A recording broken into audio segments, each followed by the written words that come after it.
pag-asa.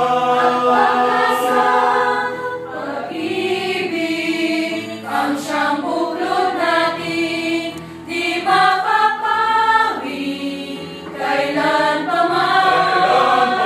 Sa puso't diwa, tayo'y isa lamang, kahit na tayo ay magkawalan.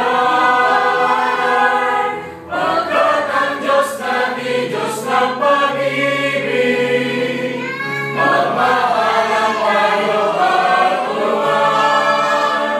At kung tayo'y bigo, ay huwag limutin Na may Diyos tayo't nagmamahal.